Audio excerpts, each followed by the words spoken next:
उद्योगपती श्री अनंत मुकेश अंबानीजी यांना वाढदिवसाच्या हार्दिक शुभेच्छा। श्री अनंत अंबानी यांच्या वाढदिवसानिमित्त सोलापुरात समाजसेवेचा महाउपक्रम 5000 घरात देणार आनंदाचा शिदा।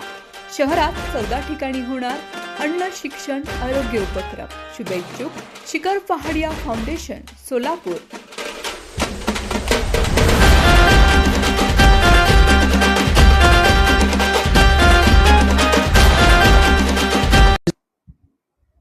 नमस्कार।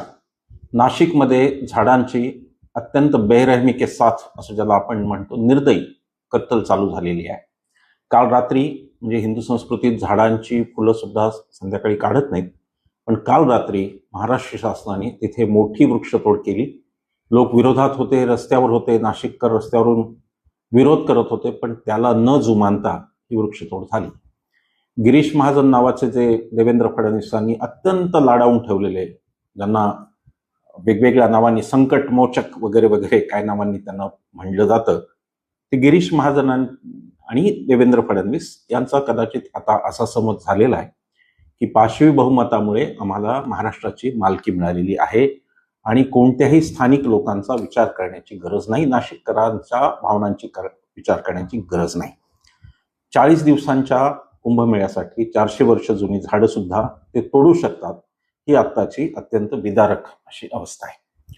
या निमित्ताने मी जरा कुंभमेळ्याचा आणि महाराष्ट्राचा संबंध काय याचा थोडासा धांडोळा घेण्याचा काही प्रयत्न केला।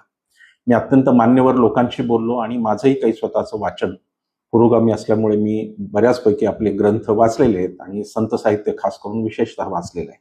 हिंदुत्ववाद्यांना वाचण्याची गरज पडत नाही, कारण त्यांचं हिंदुत्व हे फक्त राजकीय असतं, त्यामुळं हिंदू असणं म्हणजे काय, हिंदूपणा म्हणजे काय हे ते समजून घेण्याच्या भानगडीत पडत नाही।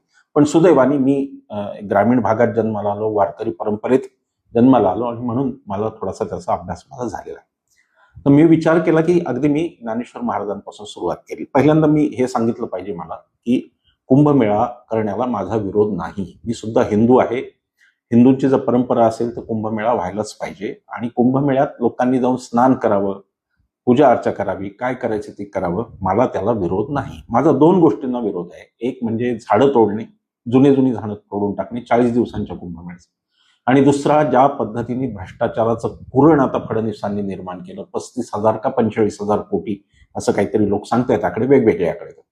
एवढा पैसा राज्याच्या तिजोरीतला, जेव्हा की राज्यात दर दिवशी शेतकरी आत्महत्या होते, राज्यातली शिक्षणाची अवस्था वाईट आहे, शाळा